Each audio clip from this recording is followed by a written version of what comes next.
Yeah. Yes, sir.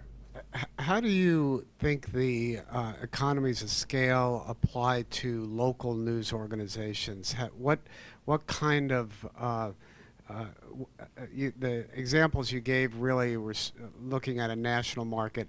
How might you make this work on a local scale? Yeah, man, that's a great question.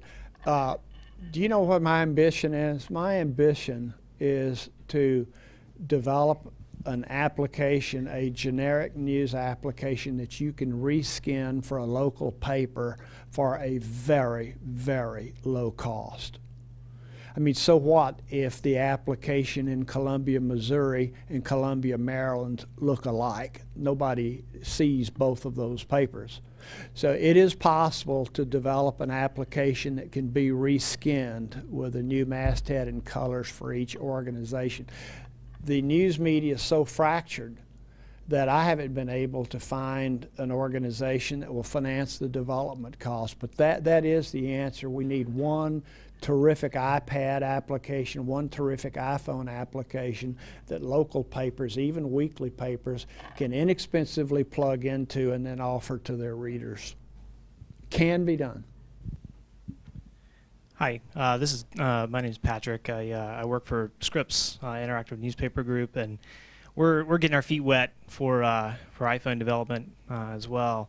I was just curious, though. You put a lot of emphasis on text and video, but I think that's actually one of the big mistakes that newspapers specifically have made in terms of the web. They haven't really taken advantage of everything that can be done with the web beyond text and photos and videos. I mean, there's so much more. What have you seen in terms of applications? Have you seen media companies do interesting new things with those apps beyond text and video? Yeah, USA Today has done an effective job of translating their snapshots, the little polling thing that they did in their paper. And actually, it's been really popular in that application. We're about to add a crossword puzzle. That's not rocket science, but we're about to add a crossword puzzle and features like that. Applications need features like that, Sudoku and things like that, that haven't generally been offered so far. What else have I seen that's innovative? The BBC, if you have an iPad and you haven't downloaded the BBC application, do so. That's a very innovative application. Instead of stacking list of text stories, they stack photos and headlines, and then you touch the photo and headline to bring up the news story. A nice, interesting way to do navigation.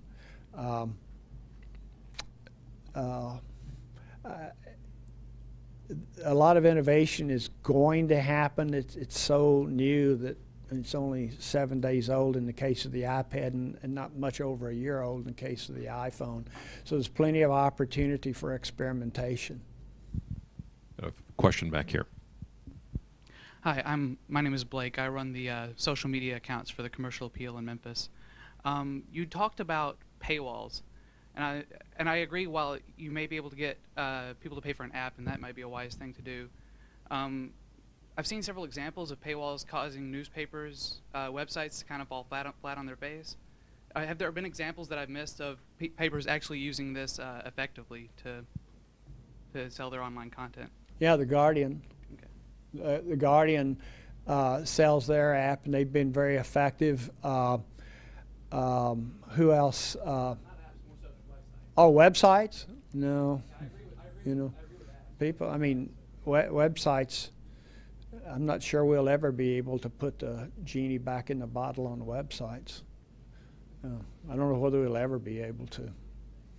But if we provide a good enough user experience, we're going to attract more and more people away from websites to applications where we can do that. So you were saying you're going to send more people more towards the app instead of putting websites behind the paywall? Yeah, but on the iPad, you have to put the website behind the paywall, at least the iPad version, because the iPad renders websites very nicely. So when USA Today goes to a subscription model for their application, they can't let you just open Safari and go to their website because why would you ever pay for an application if you could do that? So at least accessing their website from the iPad has to go behind a paywall. And then you can say, well, if you put those behind a paywall, they'll just pick up their iPhone, and, well, you know, it's going to be tedious getting through this. But if we, you know, frankly, as people are consuming less and less printed news and more screen news, we've got to be in business long term. And we can't be in business long term depending on ad revenue, because CPMs continue to drop because supply is infinite. So we have really no choice. We have time for one more question if it's a short one.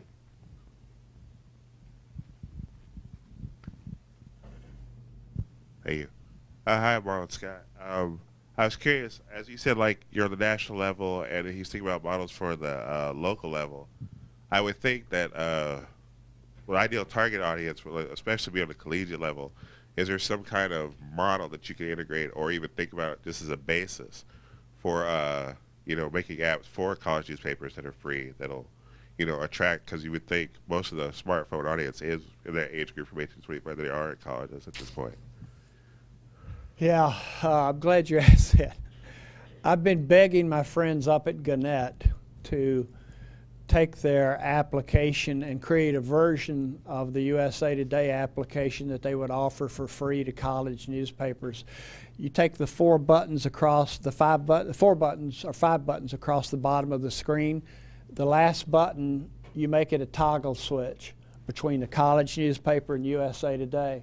And then everybody wins. The college newspaper gets a free application, yet you have USA Today always in front of the college students, and you get them used to the USA Today brand, because all they have to do to get national news is click that one button and up comes USA Today.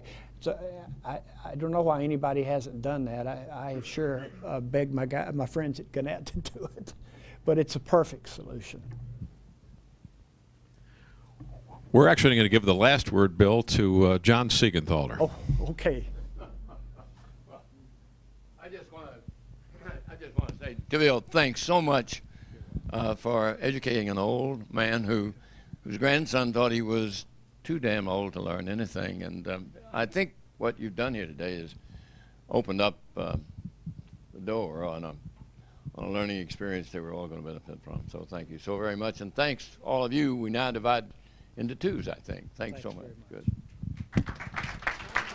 Thank you, Bill. We're going to take just a very brief 5-minute break, and then we will reconvene in two groups, one in this room and one down the hall in the forum, okay? And those tracks will repeat.